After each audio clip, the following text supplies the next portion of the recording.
I watched her reflection disappear. It all started when I moved to a small town in Nigeria for work. I needed a new hairdresser, and everyone told me about Mama Bintu's shop. She was the talk of the town, known for creating the most beautiful hairstyles anyone had ever seen. Braids that lasted longer than usual, weaves that didn't tangle, and hair that somehow grew faster after she worked on it. People said she was gifted. But nobody told me the strangest thing about her: she didn't use mirrors. I was curious. I mean, what hairdresser doesn't use mirrors? But I brushed it off. One Saturday, I decided to see for myself. The shop was small and cozy, with shelves full of hair products and a large chair in the middle. No mirrors at all, not even one on the walls. I sat down, and Mama Bintu greeted me with a warm smile. She looked like a regular, kind woman, and I thought maybe the whole no mirror thing was just her way of doing business.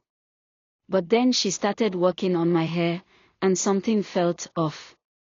Her hands moved fast, twisting and braiding with an expertise I'd never seen before. But as she walked, I noticed the window in front of me. It was dusty, but I could see my reflection faintly. I expected to see Mama Bintu behind me, her hands in my hair. But when I looked closely, she wasn't there. I could feel her working on my scalp, her fingers pulling and twisting, but her reflection was missing. My heart skipped a beat. I didn't want to turn around. I didn't want to look and find out she wasn't really behind me. It didn't make sense. How could I feel her hands but not see her? I was too scared to ask. That's when she spoke softly. Don't look too hard, dear. Mirrors show more than what's there. Her words sent a chill down my spine.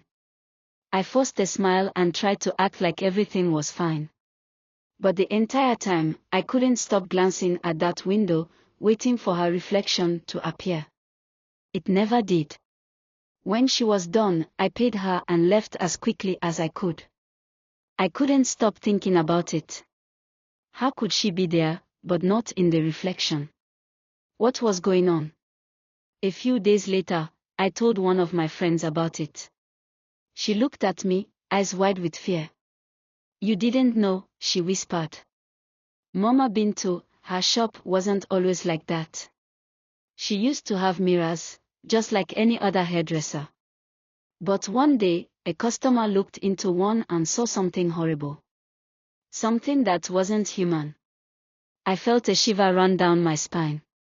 My friend explained that years ago, Mama Bintu had made a deal with a spirit, a dark one.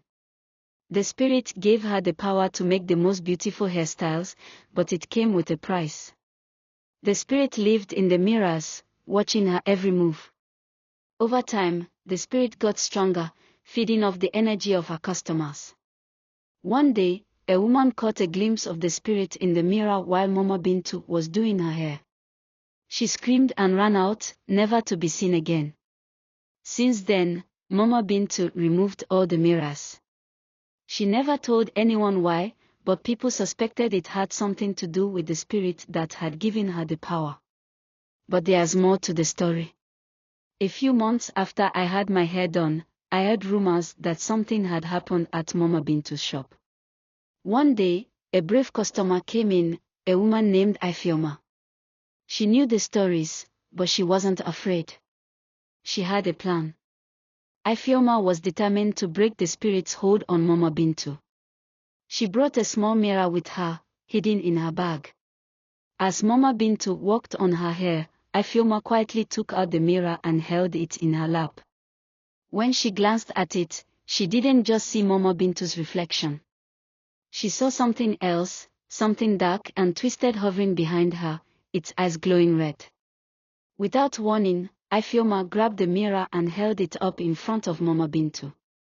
The spirit let out an ear-piercing scream. Mama Bintu froze, her face pale as if she'd just seen her own nightmare come to life. The spirit tried to escape, but Ifeoma shattered the mirror with a stone she had brought along. The shop was silent for a moment. Then, something shifted. Mama Bintu fell to the floor, crying. She was free. The spirit that had controlled her for years was gone, banished by the broken mirror. After that day, Mama Bintu closed her shop for a while. When she reopened, there were mirrors everywhere, just like any other salon. She never spoke about what happened, but people said her power to create beautiful hairstyles was never